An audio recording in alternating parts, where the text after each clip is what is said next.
In the Portland metro real estate market, the big story is national, and it is all about rates. Residential interest rates hit a new high and aren't showing signs of easing yet. As of Wednesday, the best case for a 30-year fixed mortgage was about 7.5%. We haven't seen numbers like that for almost 20 years.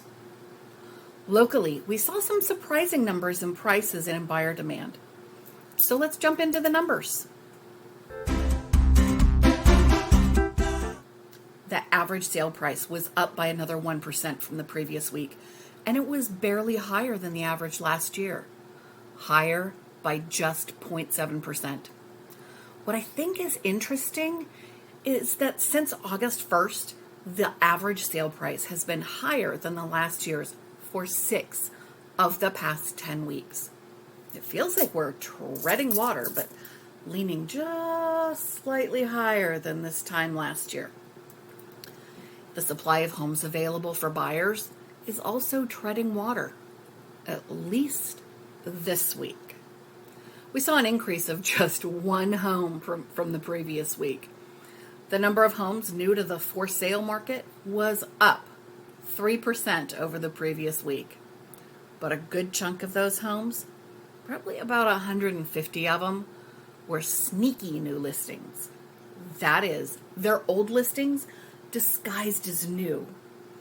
We crossed over the end of the month last week when we typically see many listing agreements expire. Many of those sellers will renew their agreements with their agent or sign with a new agent, and the home will pop back up as if it's new to the market.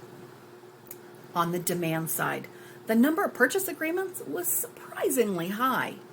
With rates at 7.25% or higher, I was expecting to see this number down in the 400s, but we were actually up over the previous week, and we landed kind of in line with what we've been seeing over the past few weeks, in the mid-50s. Still, no change in the number of bank-owned homes and pre-foreclosures on the market. However, I did notice a slight uptick in the number of default notices this week. The notice of default is the first step in the foreclosure process, so I'll watch that number and see if it starts a new trend.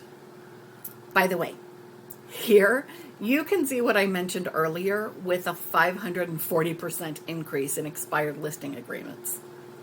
That is just because it's the end of the month. I have to say, I'm surprised by the number of new purchase agreements entered into by buyers and sellers. I'm curious to see if this week's higher interest rates slow buyer activity more than we typically see this year. Is there a threshold that buyers won't cross? Or is this the result of scarcity for both the for rent and for purchase markets? We did have a report from home builders last week that's about 42% of their purchases were from first-time home buyers, where the typical share is about 27%. And first-time home buyers are a category of buyers who are all but sidelined during recent frenzy unicorn years. Maybe they're taking advantage of this opportunity and driving the market along. We'll see. Hey, you made it to the end of the video. Thanks so much for watching. Hey, please like and subscribe if you haven't already, and drop a comment below to let me know where you're watching from. I'm always curious to know that. Have a great weekend, and I'll see you next week.